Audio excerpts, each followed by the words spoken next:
राधे राधे भक्तों, आप सभी का स्वागत है हमारे चैनल लाडली जी ब्लॉग में। और आज हम आपको सुनाएंगे जया एकादशी व्रत कथा। माघ मास के शुक्ल पक्ष की एकादशी। धर्मराज युधिष्ठिर बोले, हे भगवान, आपने माघ मास के कृष्ण पक्ष की शर्तला एकादशी का अत्यंत सुंदर वर्णन किया है। अब कृपा करके माघ मास के शुक्ल पक्ष की एकादशी की कथा का वर्णन कीजिए।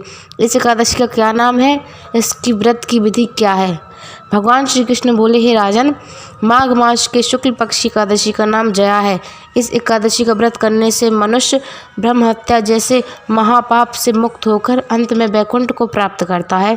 इस व्रत के प्रभाव से मनुष्य कुयोनियों अर्थात भूत प्रेत पिशाच आदि से छूट जाता है।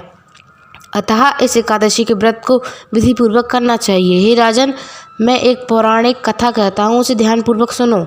इंद्र स्वर्गलोक में राज करता था। वहाँ अमृत का पान कर नंदन वन में अप्सराओं के साथ आनंद पूर्वक क्रीड़ा कर रहा था। एक समय इंद्र अपनी इच्छा अनुसार अप्सराओं के साथ रमण कर रहा था। गंधर्व में प्रसिद्ध पुष्पदंत समेत सभी गंधर्व गा रहे थे। वहाँ चित्रसेन तथा उसकी पुत्री और उसकी स्त्री मालिनी भी थे। मालिनी का पुत्र माल्यवान भी वहाँ उपस्थित था। पुष्पबान नाम का गंधर्व तथा उसकी कन्या पुष्पावती भी थी। उस समय पुष्पावती का नाम एक गंधर्व लड़की माल्यवान को देखकर उस पर मोहित हो गई और काम बाण से चलायमान होने लगी। उसने अपने रूप, सौंदर्य, हाव भाव आदि के द्वारा माल्यवान को वश में कर लिया। पुष्पावती के सौंदर्य को देखकर माल्यवान भी उसके ऊपर मोहित हो गया। अतः ये दोनों कामदेव के वश में हो गए। परंतु फिर भी इंद्र के बुलाने पर इन्हें नाच गाने के लिए जाना पड़ा और अप्सराओं के साथ इन्होंने गाना शुरू किया।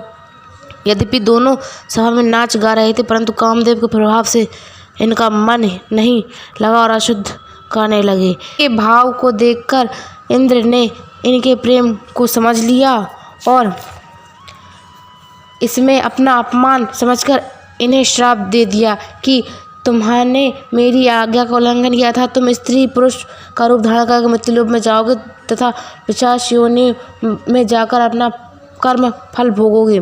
इंद्र का श्राप सुनकर दोनों अत्यंत दुखी हुए और हिमालय पर्वत पर पिशाच बनकर दुखपूर्वक अपना जीवन व्यतीत करने लगे। उन्हें गंध रस स्पर्श आदि का ज्ञान नहीं रहा।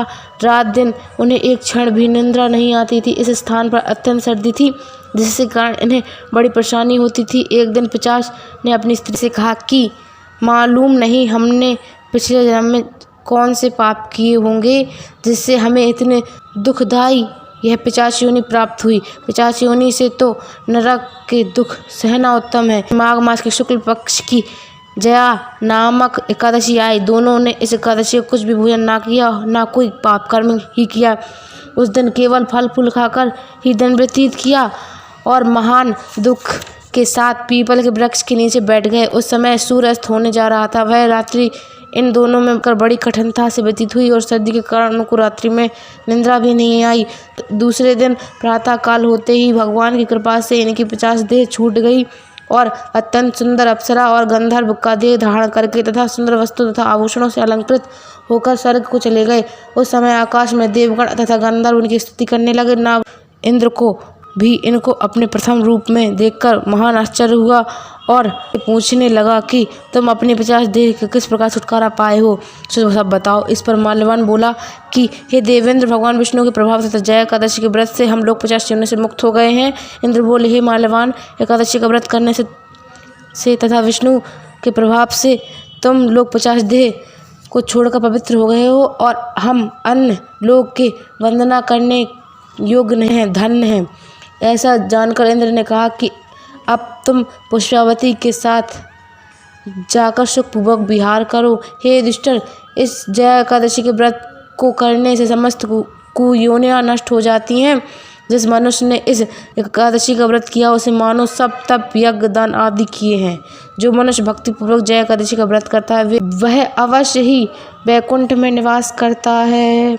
यदि आपको वीडियो अच्छी लगी हो तो चैनल को सब्सक्राइब कीजिएगा, वीडियो को लाइक कीजिएगा और ज़्यादा से ज़्यादा शेयर कीजिएगा। राधे राधे।